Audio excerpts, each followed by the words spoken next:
Hello, hello, hello. How are y'all doing? I'm doing pretty good myself. Hope you're all having a very good day. So last time I did a video like this was actually like a few days ago. I was talking about Carmelo Anthony's situation and that court case. And a lot of people were suggesting me this one. It's the Caysen Allison versus Jose Ramirez case. And we're going to get into full detail. You probably have an idea of what it is, but there's been a lot of articles put out about this, and I'm going to go through a lot of them right now about the trial, and I'll give my opinions at the end of it. I have them on my notes. Trust me, these are sources. I'll list them off for where I got them at. I got people.com and another one. I'll tell you whenever I get to it. But this is from people.com. We're going to discuss this, and you get your opinion, but let's just start this thing off. Caysen's lawyer, I will use Caysen and Allison depending on the quote or the part of the text that was used.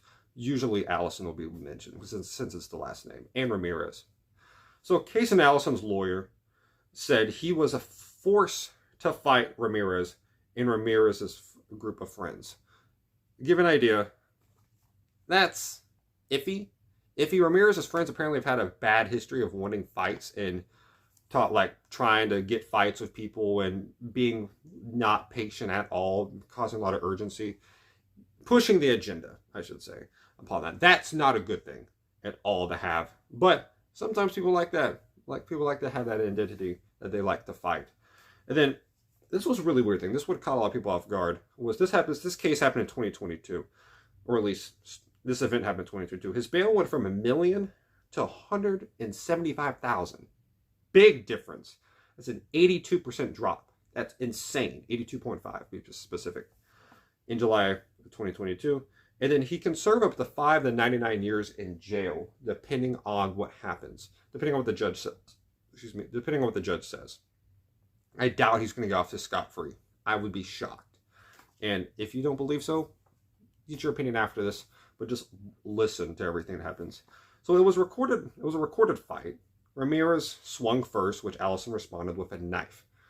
He had a weapon on him at school. That's already illegal. You can't be doing that. We talked about it in the Carmelo Anthony thing. You cannot have a weapon on you at school, on school grounds in general. Guns, I think it's like a 3-year thing or 5-year thing.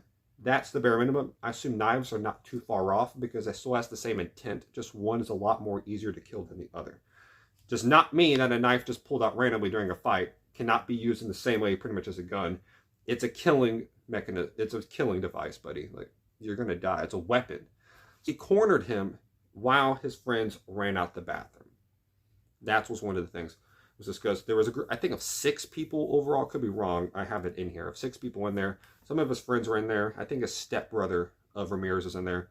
They were all around him. One of them was filming. Once he swung, got him right here. Buddy went down, corner, chaos. They ran out the bathroom, pretty much. No one tried to stop it, which is kind of crazy if you think. Like, if I was a friend of Allison's in this situation, I think I would have tried to at least stop him. A friend of Ramirez, no, because this guy's pissed. But if I know I can calm him down, have an idea, then I might have actually tried. He leaves the bathroom with blood all over his body before collapsing. That's Ramirez's situation there. He was brought to the hospital before dying in the hospital. The nurse cut his shirt open and just saw a huge gap, like just in his body, pretty much, of just cuts. Because he hit him like 4 different places. So Allison left the school and went home. He got away before getting arrested. Like, I know some schools don't have SROs. You feel like someone would have been like, that guy, locked down now. Like, don't go nowhere, immediately locked down. That's surprising that they let him get away. I guess he went that fast? I don't really know. So the knife with the blood was found at Allison's house. There was no doubt he did this. Like, without a doubt, he did this.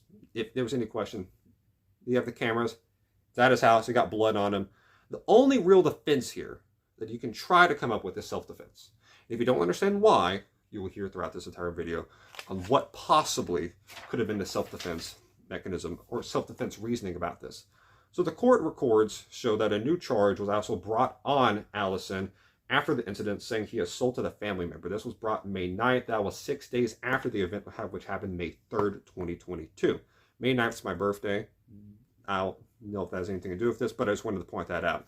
So 6 days afterwards, I'm not sure this family member specifically waited for this time to be able to do this.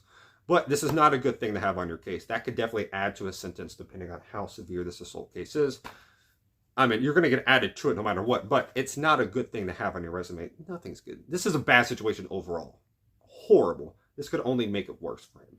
So he entered a plea of not guilty heading into trial. That's interesting.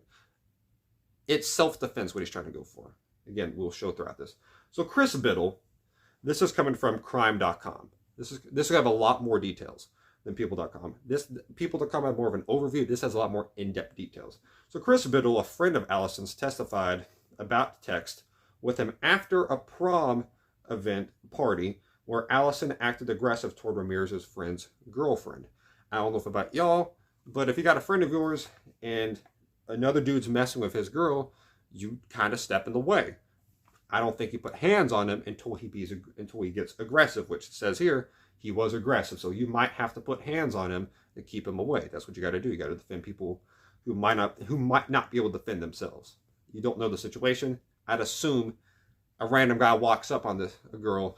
She's not going to react well. Of course not. You take the idea of defending her as much as possible. So they set a date to fight. I think it was 2 weeks away, I think they said. Not school. It was not supposed to be at school. It was supposed to be away from school completely. So this part is a strange part of this. So they agreed to fight, but not at school. It was not an on-site type of situation. It was at a different area, not at school, probably to avoid a situation of this nature. So Biddle reports that Allison asked Biddle about a gun before the fight. They had some message going back and forth. Allison seemed very mad about the situation and was going the extra step, not just fighting, he agreed to, talking about the extra step of guaranteeing a victory, not putting up your hands, but putting up your weapons with it. Like you bring the same weapon, we can talk about rules, we can discuss what the laws about everything is. You bring a weapon and I bring nothing, you got my life in your hands. You decide everything. I can't decide what happens. You got the power completely. I can't make you do anything. You're the one that decides everything that's going to happen at this point. So Allison might have warned Biddle about getting jumped. That was something that was not guaranteed, but that was some Snapchat stuff. Some Snapchat messages to get deleted within like 24 hours. Some are what we call snaps. You send a little bit. If you don't save it, that kind of goes away unless if Snapchat can pull that back out. I don't know how that can work, but sometimes it is. So, but no evidence has backed this. That could have been a voice call. That could have been in a different situation. That could have been a different message from a deleted number. You don't know. But he did clarify Snapchat. But also, if you delete your account, I don't know how they can go back in there and look at it. Granted, for a situation like this, Snapchat's probably got a clear history of certain people. So, yeah. So Biddle says they didn't want to fight in the bathroom. Ramirez and his stepbrother, Josh Rios, provoked it. Allison said he didn't want to fight. Okay, so they agreed to a fight time outside of school grounds. Ramirez and his brother Rios, I won't call him Josh. Josh shows up, and they're like, hey, we're going to go now. They cross paths in the bathroom, and they're taking this more of an on-site thing. This relates to earlier talking about them pressing the agenda for a lot of different situations. They're pressing like, hey, you got to fight now. It pretty much going too far in a way to fight. They want this. They want to show off their macho-ness of their ability to fight. And that's not what Allison agreed to. Some people don't think that way. A lot of people don't think that way. And you don't know how people are going to react when that happens. So Biddle stepped in to stop Rios, Josh, but no one stopped Ramirez. So Biddle was with Allison because was talking about before. Allison was thinking they might be jumped. He was going to be with them. Biddle was saying he was going to back him up. So he was there to be with them. But he stops Josh. But now it's Ramirez and Allison. That's the main problem. It's not a 2-on-1 now. It's a 1-on-1. But these are the main two we're talking about. So Ramirez's group has been said to escalate fights and possibly bring firearms. If that's true, that's a huge thing about this whole court case. Idea of do they have a past history of bringing guns to fights? If that's the case, if it's that known that they bring guns and this stuff to actual fights, Having a knife on you is not the craziest thing in the world. Granted, on school grounds, you shouldn't. But the idea of that this guy might have a gun on me at one point and might try to fight me, and they're trying to sneak attack this way. I don't got a gun. I don't want to carry a gun to school. But a pocket knife, something of that nature, different. Granted, this sounds like a whole-on knife he got here. Not just a little pocket knife you can throw away. No, this seems like an actual knife. So that's a different thing.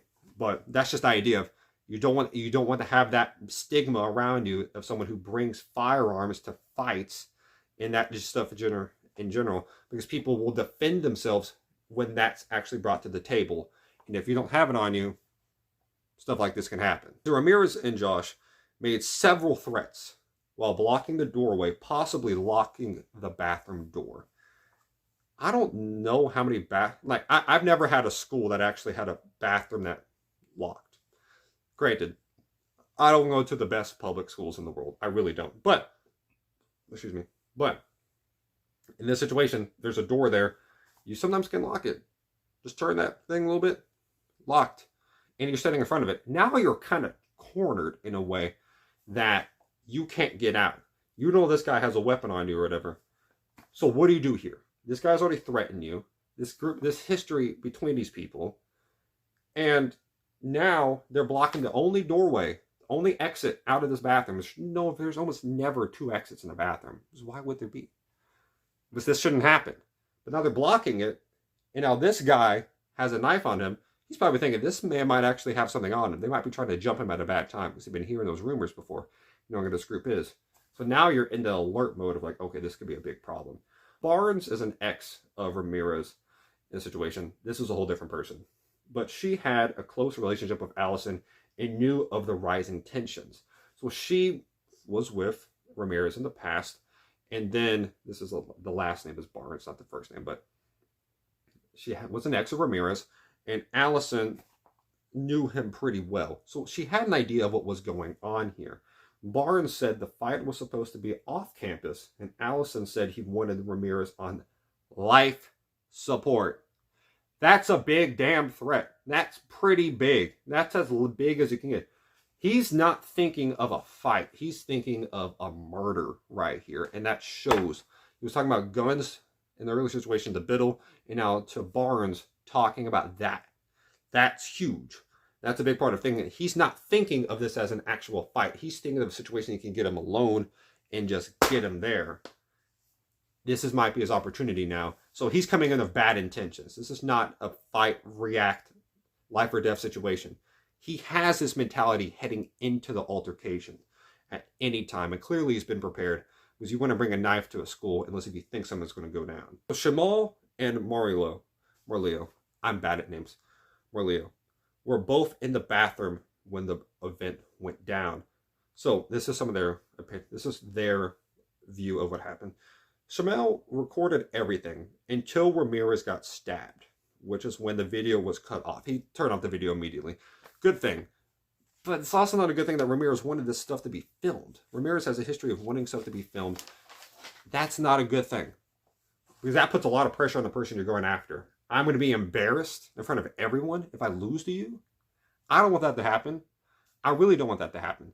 So now there's 6 people in this bathroom. One guy's filming. They're blocking the doorway. And you got a weapon on you. You might want to use it at this point because you don't know what's going to happen. This group's crazy. You don't know how they are. You don't know how to react. You've probably not been in this situation before. You don't know what to do. So Barber said that Ramirez liked his fights being filmed in his group, like getting into fights. So this relates to the thing before talking about Biddle, saying this has a bad history. Barber has a similar story of this. A lot of these people's connections are actually aligned with each other, including Barnes and stuff talking about how this group is. I don't know why they broke up before. That's not really important here, unless if something bigger comes out from there. So Dr. Grant Hinden said Ramirez, this is the doctor that studied Ramirez's body afterwards, had 4 stabbings. 4 stab wounds, my fault. So he had damage to his left lung, heart, butt, and left arm. And also he had a coronary arteries. There you go. That's like 4 or 5 different areas. That's not good. that your arteries getting hit, dang, that's not going to end well. So again, Allison has been pleaded. Again, Allison has said he's not guilty about everything and has been on house arrest for 3 years. If you've ever seen a picture of this guy, the guy looks insane. Like a guy got like demon eyes, like not good. And the last thing I'll say, Allison's lawyer claimed he acted in self-defense when he was in the fight for his life. Well, it's kind of tough to say that whenever he was thinking of taking the other man's life to start off with.